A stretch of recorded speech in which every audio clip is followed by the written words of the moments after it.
আমার তো একদিক দিয়ে পাসপোর্টের অসুবিধা, আর একদিক দিয়ে ভিসার অসুবিধা। একটা মানুষ কি এমনি থাকতে পারে? আল্লাহ রাখছে। কে রাখছে? মায় তুললো, তুই যেমনি পারো মালয়েশিয়া যাই, তোর দুইটা মেয়ে পড়ে মালয়েশিয়া। মেয়েরা পড়ে কেন? নর্থ সাউথ ইউনিভার্সিটি আমার দুই মেয়ে পড়তো।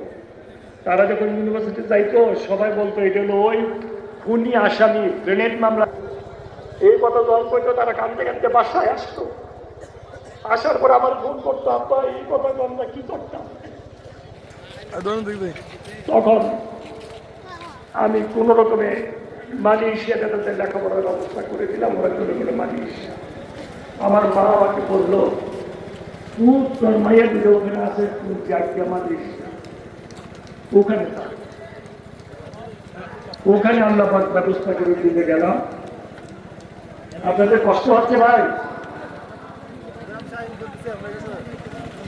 তো যাওয়ার পরে হঠাৎ করে ভিসা নিলাম, ভিসা নাই। যেভাবে হোক একটা আলাদা ব্যবস্থা করবো, একটা সিস্টেমের মাধ্যমে।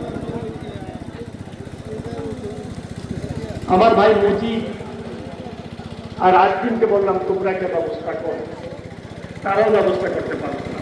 বৃহস্পতিবার দিন রাত্রে স্বপ্নে দেখলাম, আল্লাহ দেখাইছে বাসায় ইমিগ্রেশন অফিসাররা মাঝি সেটা এসে ভরে গেছে। আমি দেখে আমার স্ত্রীকে বললাম, ওখানে আমার স্ত্রী মালয়েশিয়া স্বপ্নে এটা দেখলাম। আমি কাজ করে হাসপাতালে গিয়ে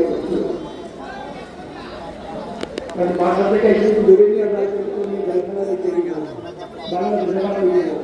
হাসপাতালে থাকলে তো লগলগে অ্যারেস্ট করে বানাই থাকতো। গেলাম, যাওয়ার পরে হাসপাতালে একটা ভর্তি হইলাম, আইজিএল হসপিটালে।